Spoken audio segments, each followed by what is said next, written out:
أعوذ بالله من الشيطان الرجيم. بسم الله الرحمن الرحيم.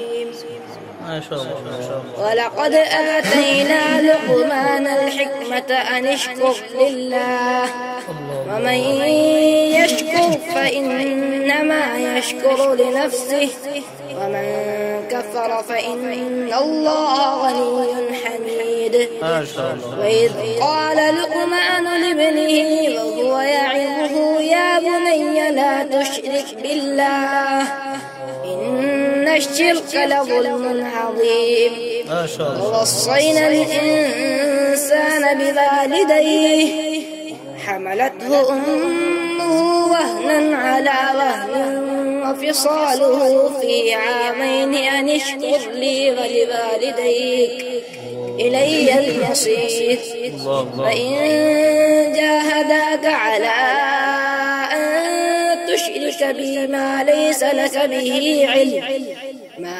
لك به علم فلا تطعهما وصاحبهما في الدنيا معروفا واتبع سبيل من أناب إلي ثم إلي مرجعكم فأنبئكم بما كنتم تعملون.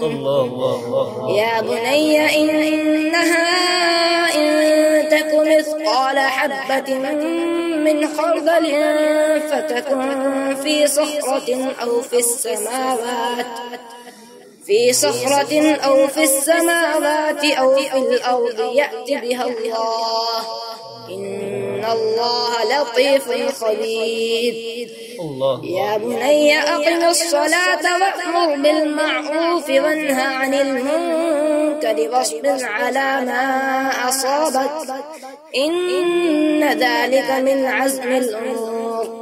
ولا تصعر خدك للناس ولا تمشي في الأرض مرحا إن الله لا يحب كل مختال فخور.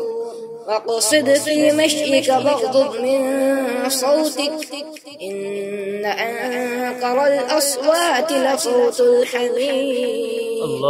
صدق الله العظيم. ما شاء الله ما شاء الله ما شاء الله ما شاء الله ما شاء الله.